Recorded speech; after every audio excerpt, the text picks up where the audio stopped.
Hi, I'm Chris. Welcome to a new episode of OCD Geeks. And I'm Jack. Hi guys. Welcome back. How full season going, Jack? Great, Chris. I had a week of vacation. Right now I'm much more relaxed than before. What about you? I really enjoy this time of the year. You know, it's not so cold as winter. It's just beautiful to walk outside and enjoy the weather. Yes, I agree. I also took a few runs outside these past days. For this episode, we are going to still talk about TV series. I'm sure that you are familiar with Squid Game because it is a huge success worldwide. We assume that most of you already saw the series like us. So, in the case that you haven't watched the season yet, please don't listen to us. Just go back to this episode after completing the full season because it will contain major spoilers. Just be aware of that. The TV series went viral. I also watched it in less than a week. It got me hooked completely to the screen. So I think for Chris was the same. Since we can do as many spoilers as we want, I would like to start from the last episode. So Jack, did you enjoy the final? Of course, I loved the finale. Throughout the first season there were a few episodes which I really loved, but the finale was simply amazing. There are so many big surprises coming up, and we have the final face-off between the old man that we believed to be dead and the protagonist that was clever and well scripted. Yes, I would like to point out that both me and Jack are not experts of Korean language. So for us it's quite challenging to pronounce the name properly or even to remember all of them. If you are an expert of Korean or maybe you're listening to us from Korea, you're welcome to give us insights in order to improve about how to pronounce all these names. We'll try to do our best. The final episode opens up to many possibilities in perspective to a season 2 as well. As for now, when we are recording this episode, the second season is not confirmed yet. Considering that Squid Game was such a viral and a huge success worldwide,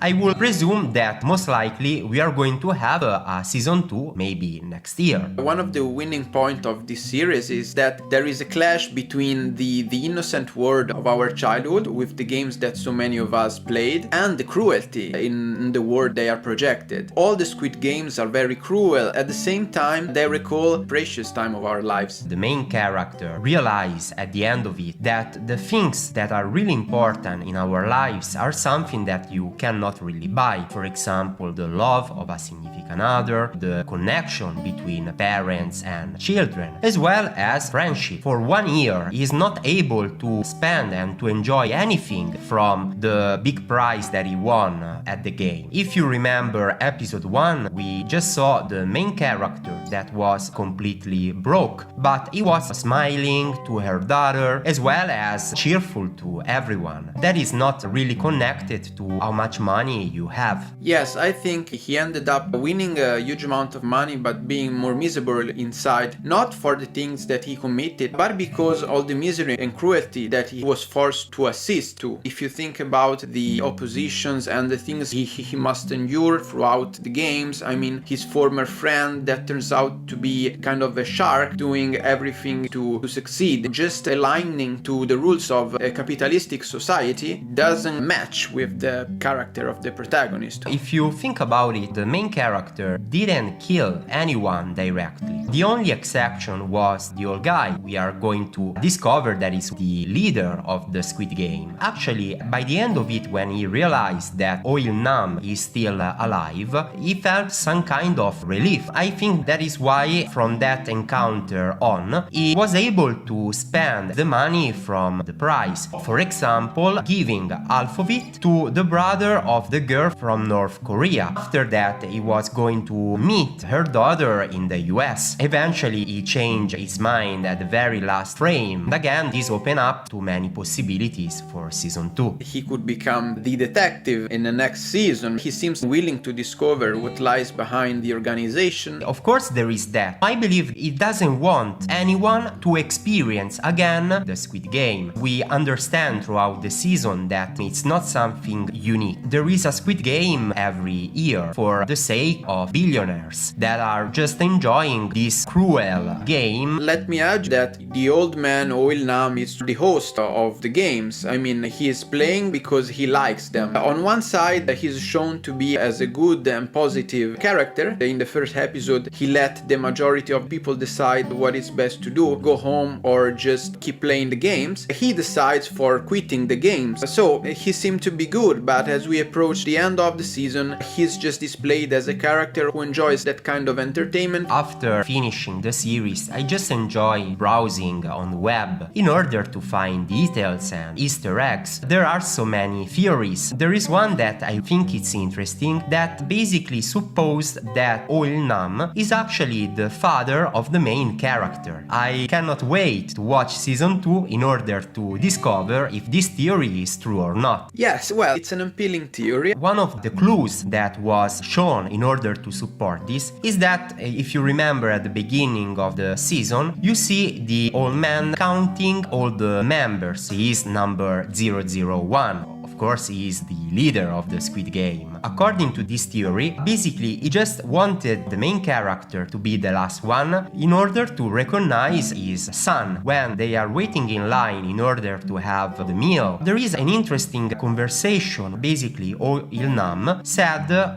my son was like you. It can be a hint. I also thought about some kind of time traveling issues would come over. I don't want to think about it for now. It could be some paradox, like for example in Dark Magic. Also the famous scene in which there is the ambassador of the organization who plays Die with Gi-hun in the first episode. You see the two cards, one is blue and one is red, just like in Matrix when Neo has to decide which kind of reality he wants to live in, if to discover the truth or just remain in a dreamlike society. We don't know anything about how the story will develop from now on. What is sure is that we can expect pretty much everything from a series like this. Cliffhangers were basically a standard throughout the whole series. Yes, and let me say, Chris, that Squid Game also struck me because I could reconnect to other of my favorite series. Lost because of the characterization of the protagonist, which is so accurate. I mean, we get to know and understand much of their own lives. So there is the innocent Lee, the generous Gi-hun, the clever and smart Sang-ho. Every one of them has a great story, like the characters of Lost had. We got some sneak peek of their flashbacks. I think it's quite similar. But on the other side, there is a good story. I suppose that 10 or 15 years ago, a series with a plot like this would have not been possible because considered too unrealistic. Now the times have a little bit changed. 15 years ago, we didn't have worldwide streaming services such as Netflix. Even the fact that people from pretty much all over the world were able to watch simultaneously, it's kinda one of the ingredients why the series became viral in a very short time. Yes, truly, I agree. The cinematography is really well done. Not only that, but also the music. Beside the original theme of the series, they use a lot of classical music that creates a deep contrast between the cruelty of the game and very relaxing and peaceful themes that the classical music evokes. Yes, that's totally true. It gives more suspense and tension to the happenings.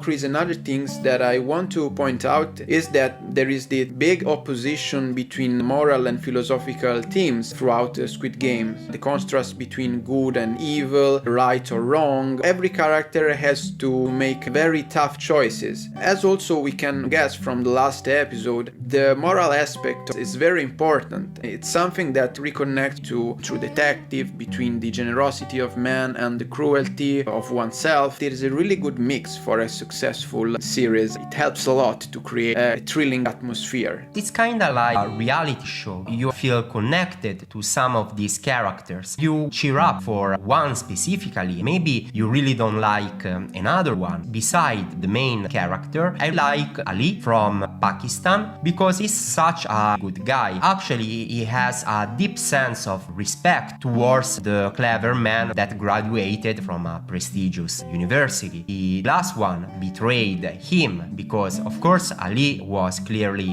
winning. The episode when they play with the marble gems is one of the toughest, the most beautiful of the series. It evokes many different feelings. I mean, it's difficult to see a scene such as the one between Sang-ho and Ali. It reminds you of a religious and mythological situation. Beside that, remember the girl that saved the player from North Korea. She had a tragic story. She killed the father right after discovering this crime. She said, "I have nothing to live even if I succeed at this game." The girl from North Korea needs to take care of her little brother, so she decided to rending, even if this action cost her life. The Squid Games are organized by a Sikh organization who does all for the sake of a few wealthy people. At the same time, it doesn't avoid to show some part of equality in its rules. Every character who is heavily indebted can find some kind of redemption playing the Squid Games. I mean, they are all the same and equal when they are playing. While in society there is a big disparity between rich and poor, they are all outcasts. Another thing that is interesting to point out is the role of the frontman. He is the detective's brother. In other occasions, he didn't have any doubts about killing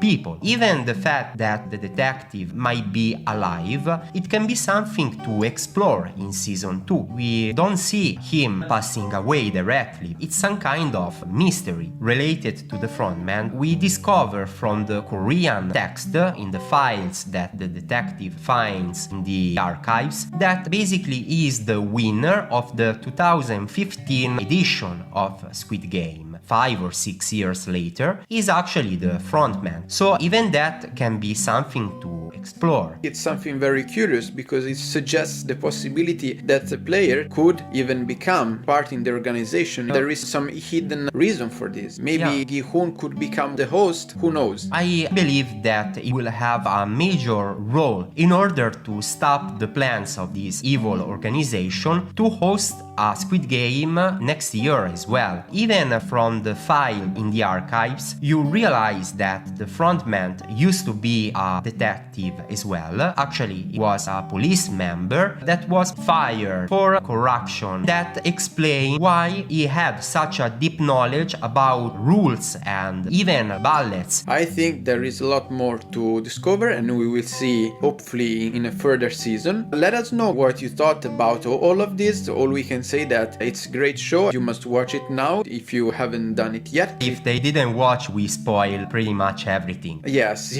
So I really hope from the bottom of my heart that you already watched it. I think we pointed out many of the aspects why this series is so great. We will be glad to hear from you as well. So let us know in the section comments down below your favorite character and if you have any insights or theories about how the series might develop in a likely season 2. We are looking forward to hear from you. If you want to reach us directly, you can follow us on Instagram and Twitter at Cris_OCDgeeks as well as Jack_OCDgeeks. We also have a website www.ocdgeeks.me. Okay, Chris, I think that's all for today, so let them talk, our freaks. We stay tuned on OCD Geeks.